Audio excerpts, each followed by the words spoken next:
Hey guys, welcome back to the Blunders rating climb. I have taken your suggestions. I've updated the Blunder wheel with some new mistakes that I need to make. Basically, if you're new here, I spin the wheel before each game. I have to make that mistake either in the early or mid game and then try to come back and turn the game around and win. Thank you everybody in Chess Vibes Academy for the suggestions, as well as the top voted comment, which I believe was move pawns in front of your castled king or something like that. So that's been added to the wheel. I've kind of swapped some of the old ones for new ones.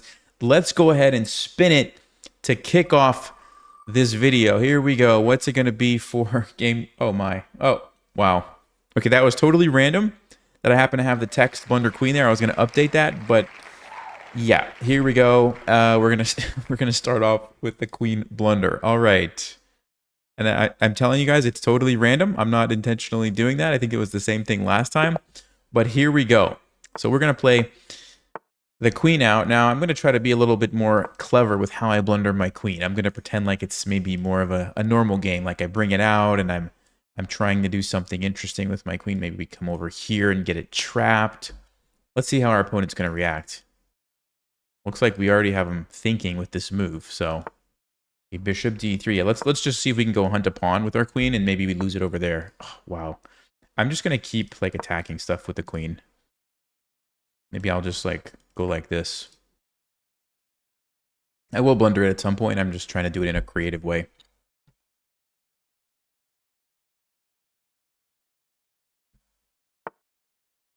Yeah, let's go down here. Maybe we just like go here and take the rook or something like that. Just get it trapped.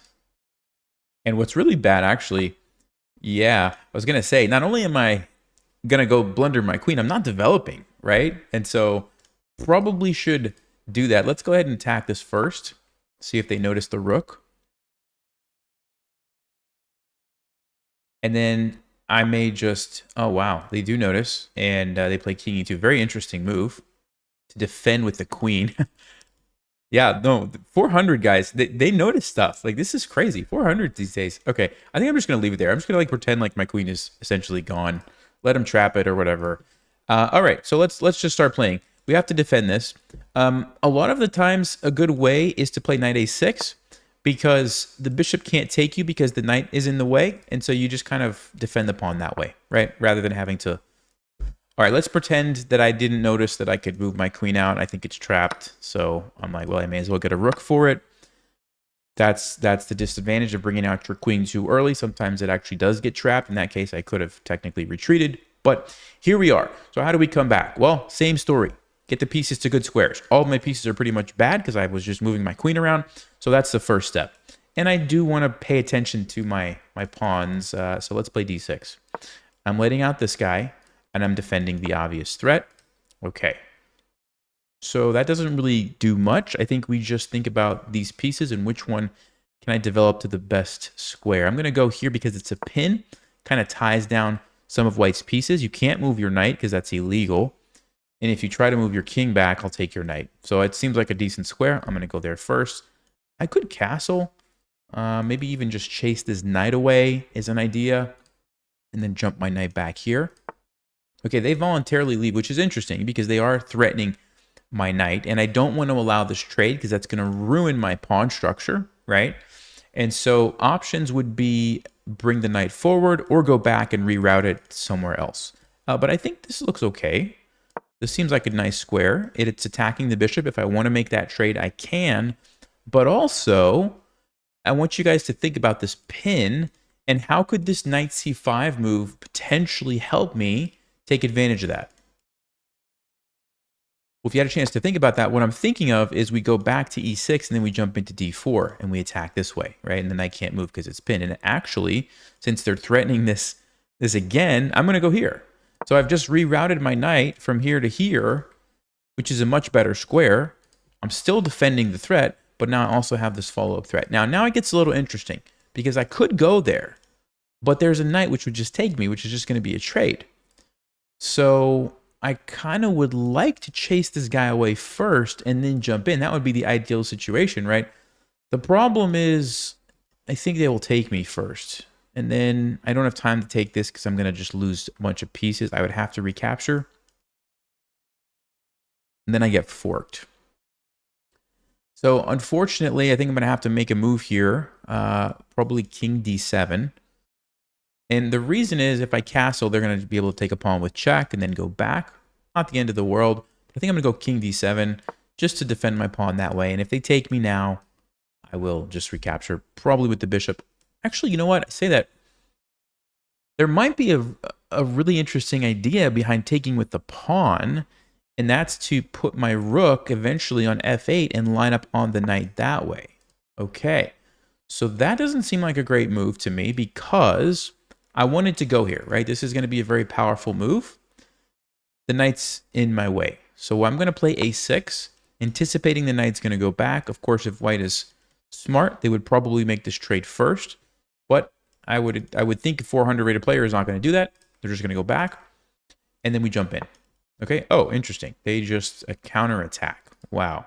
All right. So let's think through this. Whenever you have a situation where there's multiple attacks on different pieces, generally speaking, you want to start with the most forcing continuation that you can. So checks and captures. Okay. So the very first move that I'm going to start with is, well, what if I just take the knight? It's a check. They're going to probably take me back. And then that's a trade. Okay, so we can essentially trade these pieces. It's my turn again, and then I can take a piece. So I win a piece. That's great. However, if we look, and this is maybe a little bit more advanced, but if we think about takes, are there any dangers to my king? And the answer is yes. The danger to my king would be the queen coming down here. So you want to go back, reevaluate the line that you thought you wanted to play, let's just say. So for example, I want to take this. Then I want to take the knight because I get a free piece. Wait a second. What if the queen comes in and attacks me? Oh my, that's a check. And it's an attack on my knight. This is attacking my, wow. If I block, then they take this with check. All of a sudden, that queen is just wreaking havoc in my position, right? So let's try something else, right? I looked at this, didn't quite work because I don't like the thread here. Ah, how about a fork where I win the queen? Doesn't quite work because the knight would still capture me, right? Okay, let's keep going. What if we, instead of taking here, we take here? What happens? Well, if they take my bishop, I take their bishop. I get two pieces. I only lose one. That seems like a good trade. And the queen stays out of my face. It's not attacking my king. That looks great. However, what if they take me here with check? Well, now I have a problem. I only got one piece. I'm in check and I'm about to lose my bishop. Wait a second. I have c6, where I can get a bishop if they take me. Okay, so now I'm thinking takes, check, c6, takes. I get two pieces, I only lose one piece, and my king stays relatively safe. Awesome. That seems like it's probably the best option for me. Now, there might be some more complicated continuations that we could think about and look at, but for the purpose of making a move and moving on with the game, that's what I'm going to go with, okay? But there's one more line here. If they take me, I can actually retreat my bishop to recapture and save the bishop. Okay, but that's how you would want to calculate a position like that. And that's definitely a position where I would slow down and take your time to calculate all the different options and figure out which one is best. Lots of beginners in a situation like this would just very quickly make a move. Maybe they just take or something, and they don't actually stop and think about the follow-up consequences, and you could really get into trouble, right? Okay, I hope that makes sense. And we are going to see one of the lines that I mentioned. So I'm going to play c6. And the idea here is like, I know that I'm going to lose my bishop next. So I want to make sure that I'm in a good position to get a piece, right? If I just move my king, let's just say, well, now I lose my bishop and I don't get anything. Okay, they go. That's a blunder. It's a very bad move. You guys should be able to tell me why. That's correct. We had talked about it before. We had this amazing pin. We wanted to jump in with the knight, but we couldn't do it because the knight was going to capture us. But guess what? The knight is gone. So now this is an amazing move. It's a fork on these guys. We might also potentially have a fork over here, depending on where the king moves. But the most important thing is the knight's going to get captured, right? So white is in big trouble now. And we may have a decision here as far as which way to take this guy, but probably it's going to be the bishop. And why do I say that? Well, the bishop's going to attack the queen. The knight looks amazing. It's supported by the pawn. It's right in the center. And we have the potential follow-up fork here. So most likely I'm going to be taking with, yeah, I think that's exactly what I'm going to do. If I take with the knight, I'm going to lose a piece. So we don't want to do that. And so we go ahead and capture it.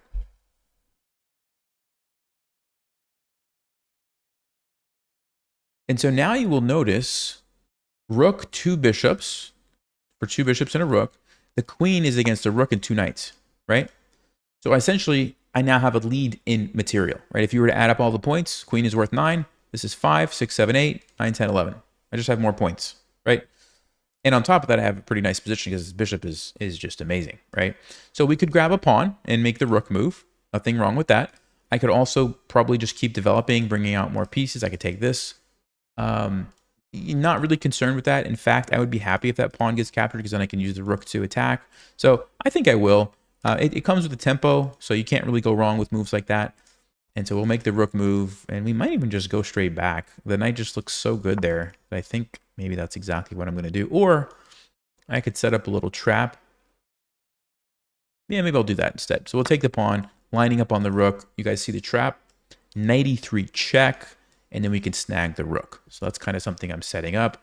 Also, just developing the pieces, you know, playing something like d5 to lock out the bishop. All these moves would make a lot of sense. Okay, d3 is not a bad move. So he notices this. He's going to get his bishop out. That's actually a very good move. Very good move by the opponent. And I think I'll go back to f3. I really like this square for 2 reasons. Number one, notice how it's really just kind of limiting the king's options, right? The king doesn't have a lot of places to go. Number 2, it's blockading this pawn, which you might not think is a big deal. But if this pawn pushes forward and the queen suddenly comes into the game, now I have to worry about the queen. Right now, the queen is trapped. Queen's trapped behind all these pawns. So I really like my bishop sitting in front of the pawn and not letting the queen get into the game. Okay, and like I said, this we already kind of talked about. Pretty happy to use that file.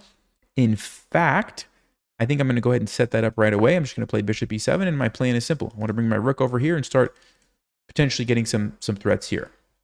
Maybe I had some more powerful moves there, like maybe d5 and putting the bishop here, but okay. Queen is coming in, right? I don't really want to allow that. So do I have an easy way to stop that? Now, honestly, it's not a big deal, guys. I could just move. Nothing wrong with that. But if you have an easy way to deal with it, maybe you should. So I'm going to play h5 so that if that ever happens, I can always play bishop g4 if I want to. Or maybe I'll decide, you know what?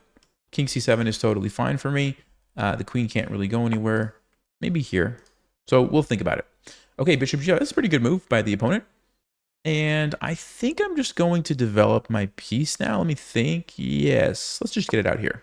If they want to trade, I'm happy with trades now because I am ahead material. We already talked about it, how the 2 knights and the rook are more powerful than the queen. So trades are fine. And I'm connecting the rooks. Either rook now can come to here and we can start thinking about ways to attack the king. And it might seem like there's so many pieces in the way, but trust me, you'd be amazed how quickly those pieces can clear out by just 1 or 2 simple moves. And so getting a rook on f8 is actually a very, very powerful thing. And let's see how our opponent's going to respond to this. And now I actually have a new option. I think I'll block with the knight here because that just brings another piece into the attack. So we'll have the knight there. Yep, that's exactly what they do. And I am going to do that. So the knight's very well defended. The bishop is still cutting off these guys. This knight's cutting off here. This knight is cutting here. You'll notice like the king is running out of options, right? Imagine if I had a rook coming in as well. So we can start very soon to think about some potential checkmates. Let's go ahead and recapture that first. Get rid of that bishop. Clear the way here for the rook. This guy's probably going to move somewhere. And then I don't think it really matters which rook we do. Okay, they didn't move it. So we could trade. Or I have an idea. Well, one idea is to just go here. That looks like a really good move. But another idea. Yeah, I'll try this one. And my idea is I'm going to trade these pieces anyway. But this way, I'm completely opening up the... Well, I was expecting them to take it. I was going to say completely open up the F file where I can get at the king. Okay, they didn't take it. I'll give them one more opportunity. Maybe they take it now. And if not, I got a free piece. But if they do take it, that's where my rooks can invade. So let's see. Are they going to take it now or not?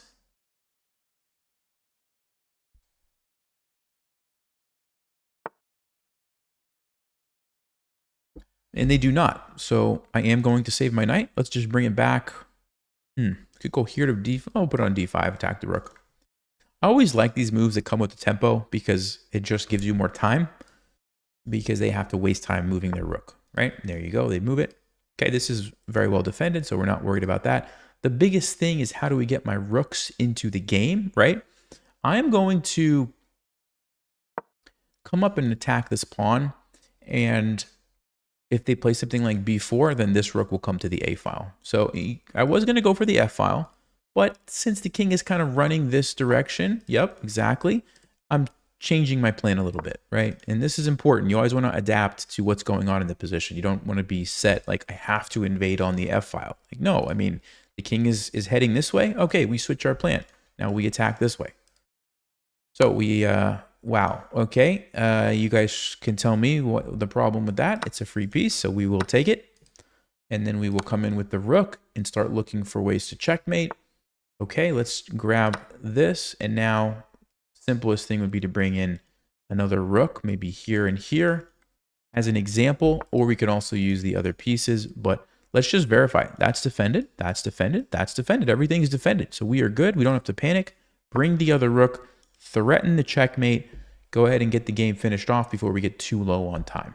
All right, so they have to stop this threat. They do not stop it, so we will go for the checkmate. All right, good game to our opponent. And quickly check the game review. Of course, game reviews are not going to be very good for me in this rating climb, obviously, because we start off the game blundering everything, right? So yeah, 67 accuracy, not awesome. Okay, so let me update the stats, and I will spin the wheel again. No, not 45 wins. Sorry about that, guys. All right, here we go. Let's get the wheel up there. Blunder wheel time. What's it going to be? Open with the flank pawns. Okay, flank pawns again. We've seen this last time as well. Let's go ahead. I'm going to close that. And I will just update this quickly. Let me go over here. I'll probably just do this live so I don't have to edit it out every time. Doesn't take me too long. And there we go. We are good. All right. Let's go for a new game where we open with the flank pawns. All right. So h4. And I'll go with h5 next and just push Harry. Oh, wow. Wow. They said no. They said enough of those shenanigans. Let's try the other side. Are we going to see a5? Okay. Well then. I'm honestly, I'm at a book. They caught me off guard. I'm totally surprised here with this.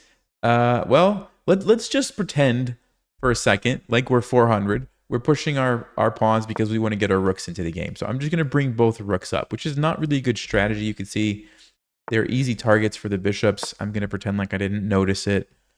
And okay, we lost that one. No problem. Bring out the knight. Let's see if we're going to lose this one as well.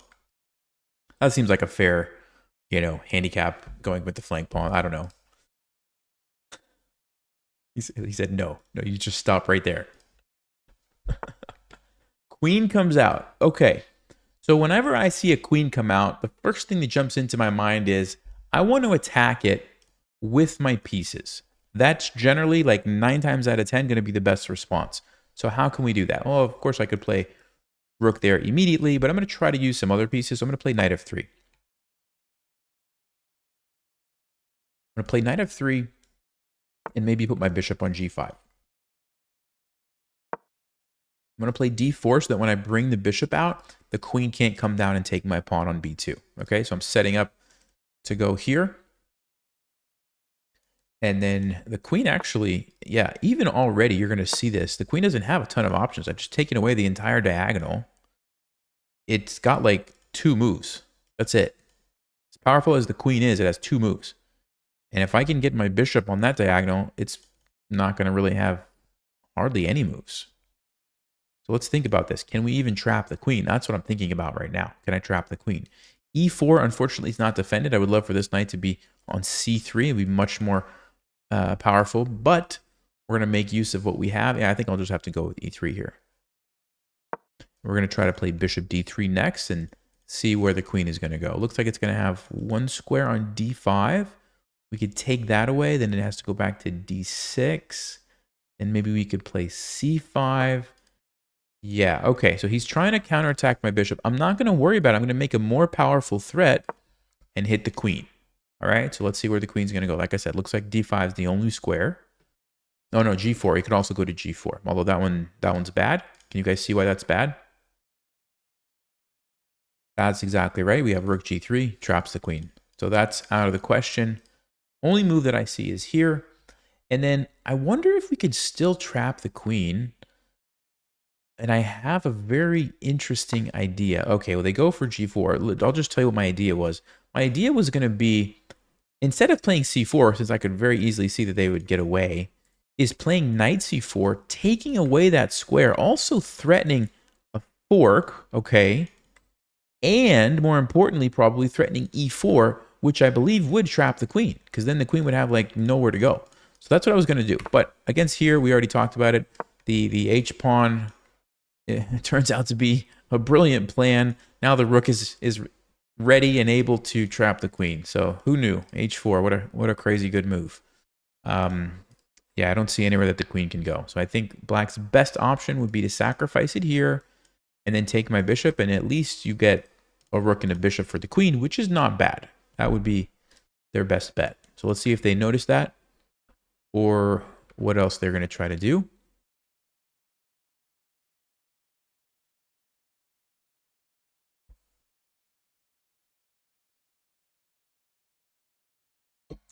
Tell you what, though, these flank pawn games have led to some interesting.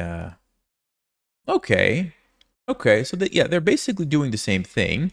They're going to take the rook back this way, and so they still get the rook and the bishop. That's fine. All right. So what am I looking at in this position? Well, in general, you should always be looking at the king. Just always like the first thing you look for is like, do I have checkmate or check? And then you assess if it's not checkmate and it's a check, is it a good check? Is it like worth my time and effort going there? So the check that I see is bishop g6. Is it worth it? Well, I would say yes, because whenever you put someone in check, they have to move their king or block or take your piece. If they can't take your piece and they can't block, the only option left is move the king. What does that mean for us? It means they can't castle. Cool. Now the king is stuck in the middle. We can attack it with our queen, and we're pretty happy. All right. So I want to take this back. I don't want to lose my knight, obviously. And so I think I'll take with, actually, if I take with the knight, the rook might come down here. Yeah, I can't really, actually, I can't do anything about that. There's no option. So yeah, I will take it. But I am going to have to pay attention. There is going to be a skewer here, and I could lose my queen, right? So we just got to keep our eyes peeled for that. Let's see if they notice this, though, first of all. We took a pawn, we saved our knight, and we're going to look to attack the king here. Okay, they didn't see this guy. They came in with the knight instead. That's already defended. I'm not really concerned. Of course, ask yourself the question, what did they move? Why did they go there? What are they threatening? I don't see anything alarming. So now I can go back to my plan. How do I get to the king? How do I get to the king? Now, g3, I think I am going to take time to do that because I really don't like this rook coming down here and causing me problems. So even though it looks like a weird, kind of a slow move, I think it's actually very, very beneficial for me. Okay, that's a good move by the opponent. Bring out the knight. I think I'm going to play c3. Again, I've said it before. I really like these tempo moves. You gain a little bit of control somewhere, and you force them to move. All right, let's do it again. Which pawn should I push? What do you guys think? This is actually a really good learning opportunity. There's a big difference here between the c pawn and the e pawn. See if you can figure out what it is and which one should I play. Which guy? All right, hopefully you had a chance to look at that. The move is e4 that I should play. The reason I should play e4 and not c4 is because if I play c4, I want you to pay close attention to this b4 square. It can no longer be controlled by pawns, which means this knight is going to jump in and just sit there for as long as it wants, and I'm not really going to be able to make it leave. I could, bring my knight and offer a trade, but that's about it. This pawn, however, you'll notice there is no knight f4 because there's a g pawn there. So this one, in my opinion, is much, much better. I don't give that knight anywhere to jump to, and now it has to probably go backwards. You guys see how that works? So you want to be very careful as you're pushing your pawns, particularly when there's a knight jumping around, or even a bishop or a rook, right, of which squares are you going to give their pieces that they can use to invade, right? And by playing e4, I'm not giving them any forward squares. They have to go backwards. They do. So now, with that knowledge that you just have, what might be a good move to consider playing here? b3. because it shuts down the knight, right? The knight's not going to be able to jump in. Now, in this position, I'm not going to play that because it's already defended. Both of those squares are already defended. So I don't think I really need to play b3. It's kind of redundant. But if my knight wasn't here or my queen wasn't here and I needed to defend that pawn, absolutely I'm going to play b3 and I'm going to be very happy with how it just shuts down the knight. Okay? So having said that, let's go back to the plan of can we get to the king? d5 seems to be the most aggressive approach to just bust everything open. Now, it's going to come at a cost. It looks to me like takes, and then they take either with the pawn or with one of their knights. I'm going to lose a pawn. However, it's going to help me bust open the king, so it might be worth it. The other thing is I could go here, make the knight move, and take this pawn. That's a different plan. Actually, that might even be better. So let's do that. And the reason I say better is because I can also get to the king this way, and that looks like a very easy path without having to go through all these annoying knights in the center and whatnot. So we chase the knight away and we jump in over here. And yes, I leave the pawn undefended. Maybe they take the pawn, but who cares, right? I mean, it's a pawn on the side of the board. I'm going after the king. That's much more valuable. We're going to be just fine, okay? They go there. I could take it, but then they take me. I think we just take it. We just take it, and it looks like the knight is actually trapped. No, because everything is defended, right? And so, yep, we're going to be able to just take the knight. And at the same time, we're getting close to the king here. Once I move this knight somewhere, maybe here, maybe here. Okay, they decide to go back. I will just go ahead and take it. That's a knight for a pawn. That's always going to be a good trade. This is under attack. If I go here, I will get potentially forked, but I see a solution. Do you guys see a solution to this pawn fork? Actually, two solutions. Okay, there we go. Solution number one, we just sack the bishop. It's a very good sacrifice because I'm busting open the king. I have a queen and a knight right in front of the king. That's got to be worth it. That's got to be worth the bishop for 2 pawns. But, and probably more powerful, is I could just go check with my queen. And if you look, the knight is helping, the queen is stopping this, the bishop is stopping this. Only move, and then it's checkmate in 2 from there. If you guys want to work on your tactics, where's the checkmate in 2? That's correct. We can go check and then checkmate on f7. So there you go. Flank pawns didn't turn out that badly for us. I mean, we lost a rook, which is a downside, but the opponent actually messed up by bringing out the queen, and that's what's really hurt them, right? Okay. How does the game review look? 76 to 55. Yep, about what I would expect. All right. It's time for the blunder wheel. Let's go. Here we go. What does the blunder wheel want next? Oh, open with the flank pawn. I think I'm going to respin just because we just did it. I'm going to respin just so we can get some variety here since I just did it. Let's see what else we have. Okay, yeah, this will be good. So, blunder 2 central pawns. Okay. Do this. So I think this was one of the ones that was added from someone from Chess5's Academy, if I'm not mistaken. Blunder 2 central pawns. So this is interesting because a lot of times the central pawns are useful early in the game. And so if you just blunder them, you may have some problems. That being said, sometimes you can use the open files and diagonals to your advantage. So let's just see what this would look like if we just blunder some pawns. How am I going to blunder these pawns? I'm hoping that he just attacks me here. Yeah, okay, perfect. So we're going to let him take that one. And I don't want to play like a super powerful gambit. I want to just play like some kind of like not ideal move. Like let's go with b6. It's not an amazing move. Like if you're going to blunder this pawn, probably bishop c5 would be one way to do it. Knight f6 is actually a legit opening. Yeah, I'm going to do this. I'm going to play... I might get myself into some serious trouble here, but I'm going to do it. Why might I get myself into some serious trouble? Because these light squares are getting very weak because I've played b6. This is a very bad way to start the game. Now, I think I'm gonna survive because I could play bishop d7 and I have just enough pieces, I think, to yeah, okay. Good move by the opponent. Very good move. So we'll play bishop d7.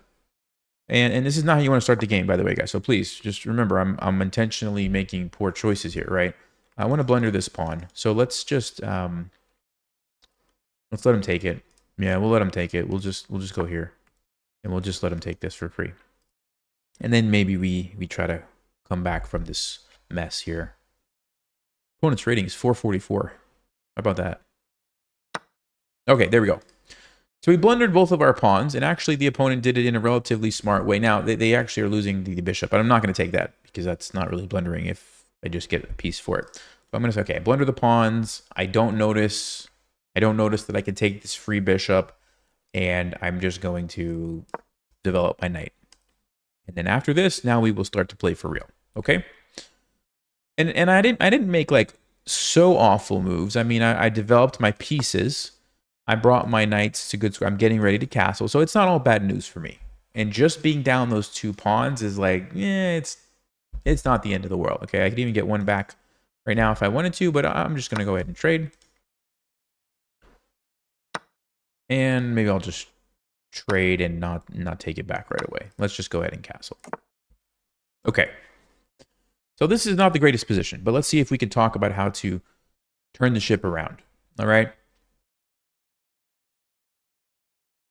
First thing, the good thing about my position is I do have this, which is a serious threat. White has to be careful of. So a good move for white would be to just go ahead and castle.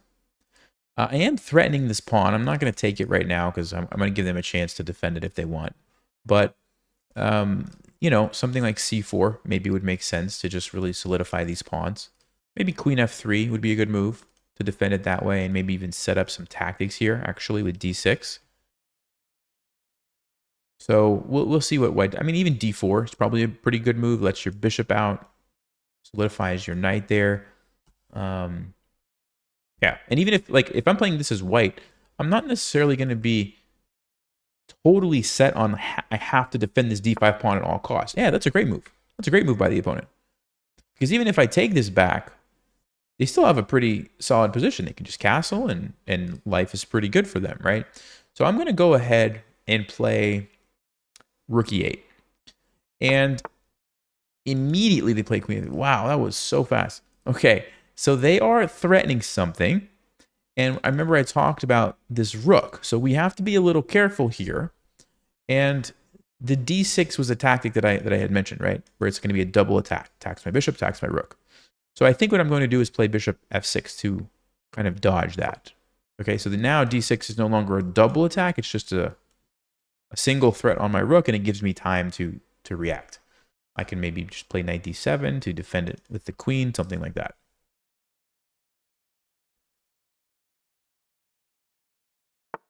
Oh, wow.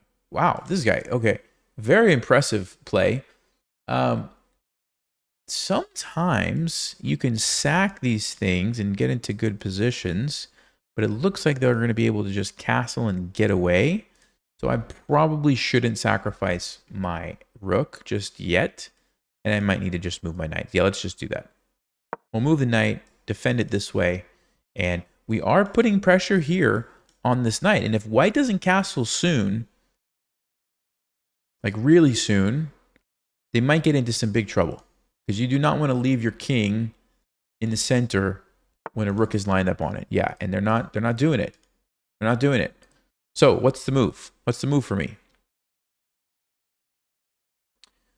Well, there's probably 2 moves, actually. Number 1 would be to just go ahead and take, and I have a check. Forces the king to move. Very good. But I think what's probably even better is just take here with the pawn, because the knight is pinned, and I'm going to take the knight next move with a pawn. So I'm winning a piece. Now, you could argue that the other way is better because you're forcing the king to move, and you want to attack the king. I just didn't see a clear follow-up. I mean, yes, we can make the king move, but then I was like, then what? This way, it's like, no, I'm getting a free piece. Well, I can see that this is going to be very good for me, okay? They finally get out, and I don't know why they didn't just castle. Because you're going to lose a piece anyway, you just castle at least. But anyway, take the piece.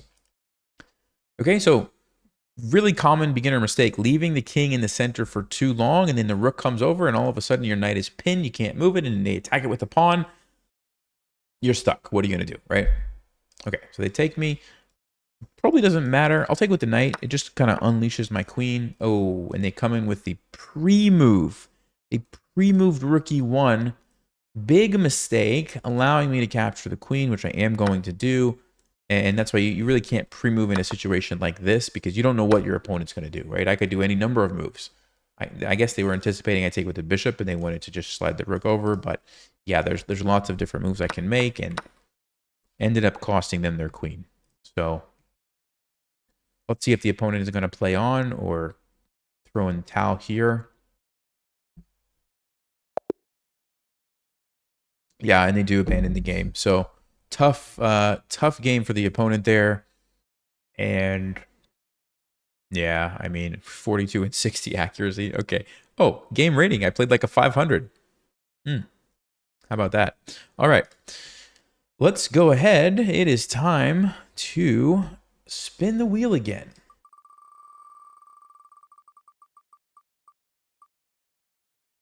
Oh,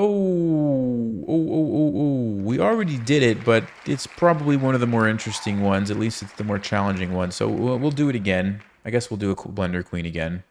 It wasn't back-to-back, so there's some variety. Okay. Blunder Queen it is, guys. Let me update this really quickly for us. Blunder Queen. Okay. I just have to keep coming up with... Why is it upside down? You guys see that? Why is it upside down? There we go. No, it's not upside down. Canva, what are you doing? What are you doing, Canva? All right.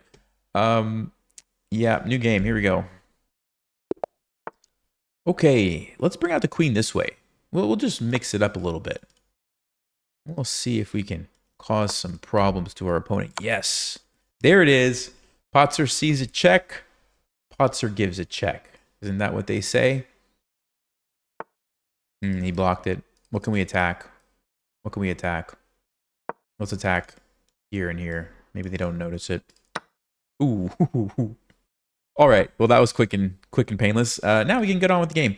So when I'm down, step number 1, don't try to trade pieces. So I'm not going to play knight f6. I don't want to trade pieces. I want to keep as many pieces on the board as possible. So I'm going to kind of a weird move, but I'm just going to gain some tempos and fee and kettle the bishop over here. Actually, I'm going to probably wait. I don't want to let them take this knight either. So I'll play d6 first, keeping the pieces on the board and trying to just play really solid and look for my opponent to make mistakes, right? Like if you're losing by a queen, your opponent has to make mistakes for you to come back. They have to. That's the only way. So you just want to be patient and wait for that. I'm going to play bishop g7, get control of the diagonal here.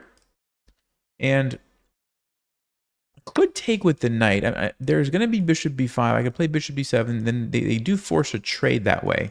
But then my bishops are very active. So I don't like the fact that we trade, but I like the fact that my bishops are active. It's probably more important to not trade. So let's just take with the pawn. Don't even give them an easy trade, right? Make them work for every little thing. And eventually, most people, and this is for any level that you're playing at, most people will make mistakes, right? Even if you know, I'm playing against Hikaru and I'm up a queen, if he just plays carefully, there's a good chance I might make a mistake somewhere along the line, right? And he might come back. Now, maybe that's too big of a gap, you know, but Leela can beat me without a queen. Yeah, this is a pretty good move, actually, from the opponent because they're forcing the issue now, right? And I think I'm going to have to push by. I don't want to open up things like this. Like, the queen is too powerful for me to just open it up, so I'm going to push by. And whenever I see this pawn, I'm thinking, okay, can I take advantage of the squares that it leaves behind, like f5, maybe? Right, maybe I could put my bishop there. Yeah, okay. Again, I got to be really careful. I can't allow the position to open up too much. So I'm going to have to make a move here that I don't really like. But I think it's needed. E6. Because I need to be able to recapture and have some stability in my position. If I let him take here and the bishop gets to come in and the queen gets to come in and the rook gets to go to the c file, there's no way I'm surviving, right? There's no way. But we're going to try to hold on this way. And we're going to take back this way to kind of keep some of these things closed off. Interesting move. first thing I should definitely consider is what happens if we take this. Now, yeah, you would say, okay, that's cool. We get a rook. But at what cost? Check. The queen comes out. I don't think it's worth it. I honestly don't think it's worth it. So I'm going to take here with the bishop and just try to keep my position somewhat solid. And if this is available next move, maybe then I'll think about it. But I'm assuming white's going to... I mean, white's playing some good chess so far. White's not playing 400 elo chess. Well, literally, as soon as I say that, okay, well, I jinxed him. I guess I jinxed him. That's 400 elo chess. I'm going to take the free bishop. I'm going to take the free bishop.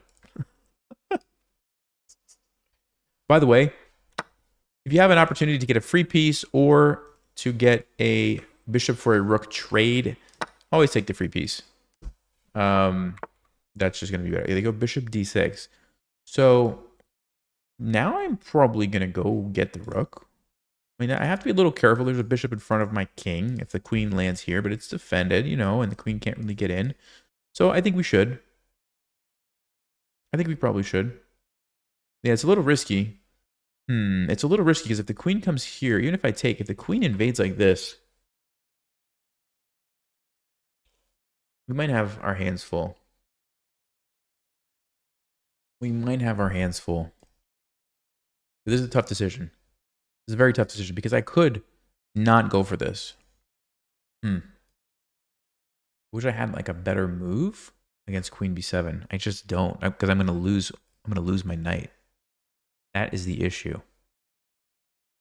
So I could play rook d8 now. Bishop a3 would be a good move by the opponent, though. Yeah, this is tough. So I'm going to make a decision here. I'm going to prioritize my king's safety over material. Maybe it's right, maybe it's wrong, but allowing the queen to come down is very dangerous. So I'm going to go here instead. And I'm going to say, yes, I see this. I'm choosing to not go for that. I'm going to wait for a better opportunity, right? And you know, sometimes in these games, like you only have one opportunity, you have to go for it. Okay, that's not a move I thought about. So one option is we take, and then they take, and then we go for it. Yeah, see, this is much safer for me. Because now I'm just trading. I'm not losing a piece. I'm just trading. I'm still getting the rook. And they don't even have any good checks. Because you can't go there because of my bishop. You can take a pawn and then you can check me later. But then I can just block with the rook and run over here with my king. Yeah, that seems fine. So we are going to make this trade. And then we will go for the rook. Okay, so that's what I was saying. Like waiting for a better opportunity. And I think I found it. I think this is a much better opportunity. So there we go. We take it. We're going to get the rook next.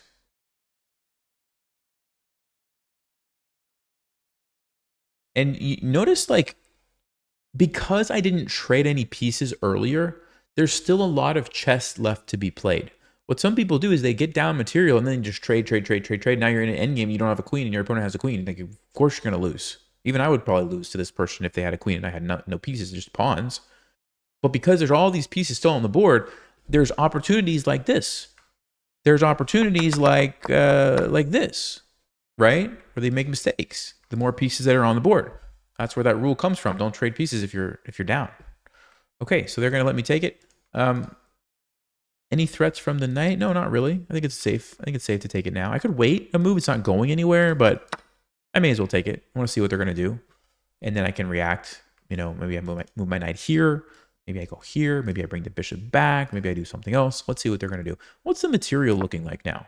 The castle. So rook for rook, knight for knight, bishop.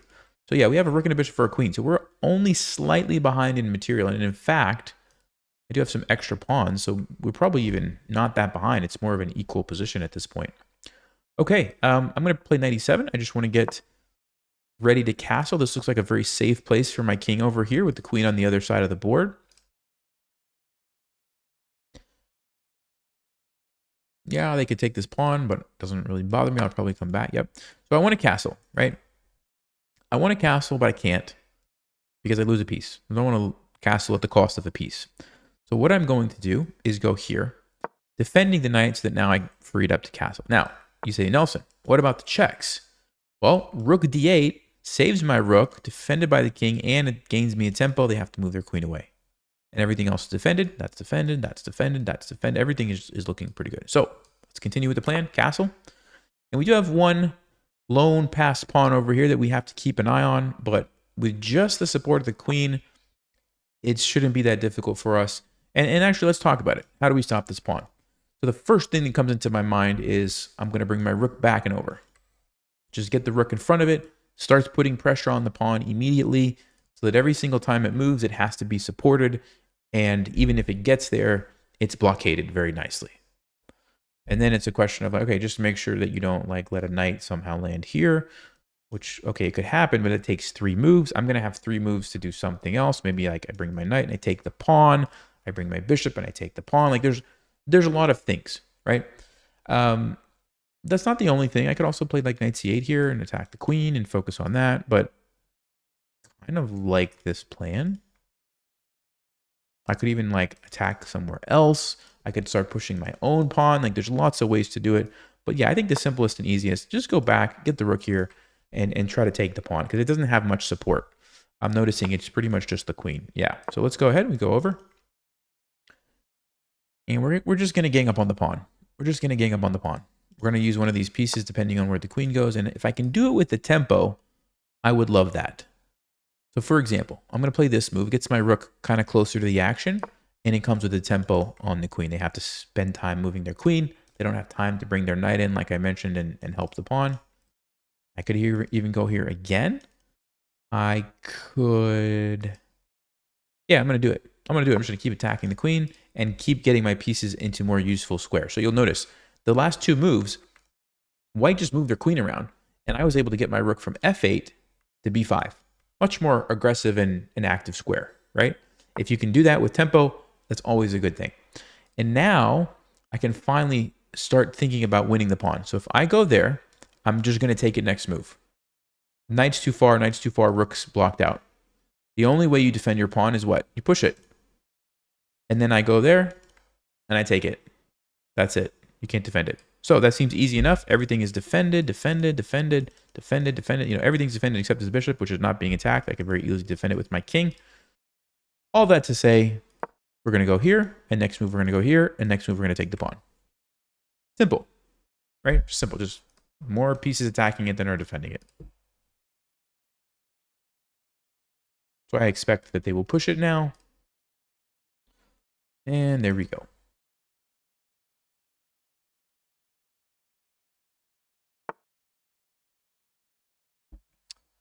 Okay, what should I do? I could take it. I could take the knight. But then the queen can come down and take my knight. So I think I will take it. Now the question is, which way do we want to take it? Not that simple, because I like this because we get a battery here. But I like this because we get like all this control over this section of the board, which is really nice. And we put pressure on the knight, and it sets me up to bring this guy down and a double attack there. So the back rank is not really an issue because our king has places to run. So there's no back rank mate problems. I'll take this way. Yeah. And remember, if the queen moves away from attacking my knight and doesn't defend this guy, we're going to take that for free. Because that's the only thing stopping me from taking it right now is that I'll lose my knight.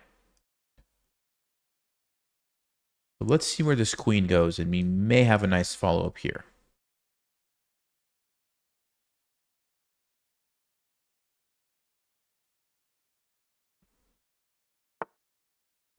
Okay, should I take the knight?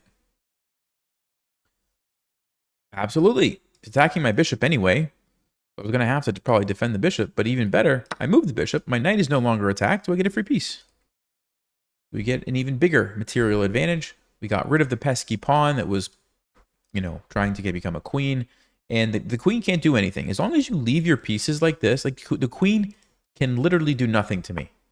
I have one piece that was undefended that was very easy for me to deal with. Everybody else is totally fine, just sitting there. Everybody's kind of defending everybody, right? I have a powerful move here. What should I do? Well, there's like 2 basic tactics that are like the most common, forks and pins. And so I see a pin. I'm going to go here. It's a pin. The knight can't move or I take the queen, but I'm also attacking the knight twice, and white can't defend. They could try, but then I can just attack it once more, and they're out of pieces, right? And yep, there you go. In fact, there might be an even fancier way to do this, taking advantage of the back rank. Do you guys see that? You guys see that? I could even just take it. Rook takes, it's game over. So it's back rank checkmate. And if the queen takes, well, then I just take the queen and same thing. So yeah, this would have been fine, but this is even better. And it shows you, there you go, it shows you the dangers of the back rank. You can block, and then it's checkmate. Okay? Well, it's funny. They played the opening pretty well, and then as soon as I said 400, they started playing like a 400. So, yeah. All right. Good game to the opponent. Let's check the game review. After blundering the queen, we blundered the queen, then we had 87 accuracy. All right. So, yeah, there you go. Interesting. All right. Let me... I'm trying to update this. Why isn't it working? Here we go. Time for the blunder wheel. Let me pull it back up. I think we have time for one more game. And here we go, my friends. Ooh, is it going to be don't... Oh, nope. Almost don't castle. Too many pawn moves. Okay, this is a good one. Lots of people, lots of beginners will do this. So let me update the text here just very quickly. Too many pawn moves. Yeah, lots of beginners will do this. They don't understand the importance of developing, and they just move a bunch of pawns around. And we're going to do that right now. So, okay, here we go. Too many pawn moves. So let's pretend like, all right, I'm like a normal person. I know that I should try to control the center. So I play this. And then I'm like, yeah, I don't really want to deal with this. I think I'll just push. And we're just going to go into like pawn pushing mode, right? Like, oh, you're doing this? No, I don't think so. Pushing a pawn. And they forget that like you can defend with your pieces. Like you can do both. You can develop and defend. But instead of doing that, no. Just use the pawns. I'm not really sure about these guys. So we're just gonna leave them there and push the pawns. That's the safe way, right? No, it's not. But this is like the mindset, right? Push the pawns. Push the pawns. Now I haven't really blundered anything yet. I'm just not developing, right? So let's see how long we can go with this. But eventually we're gonna get into trouble. This is actually maybe a good move. I should probably blunder like with beef with this. Well, let's play a4. This is not so bad because I'm gaining tempo on the queen. So like instead of my opponent developing their pieces when I'm pushing my pawns, they're moving their queen around. So it's sort of balancing out in a way, right? Yeah, here we go. Let's push the pawn. Okay, now I'm having too much fun. I need to play some bad pawn moves. All right, so okay, here's a blunder. We blundered the pawn. Oops. Yeah, they saw it. Good for them. All right, let's trade it. And should I blunder this or just keep pushing it? Let's just keep pushing it. Okay. So my position's pretty bad. It's not like the worst, but it's not great. Let's go ahead and stop this with a relatively bad move. King D. It's blocking my bishop. It's kind of awkward, but I at least dealt with the fork. We'll make like maybe 2 more pawn moves, and then we'll try to play from there.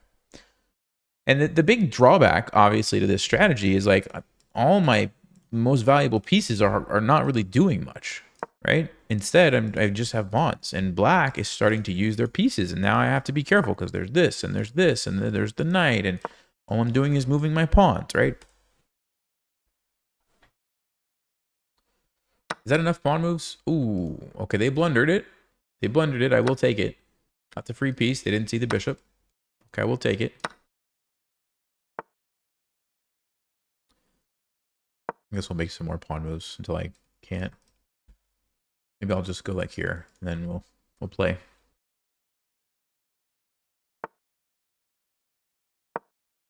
Okay, so they can take this one, and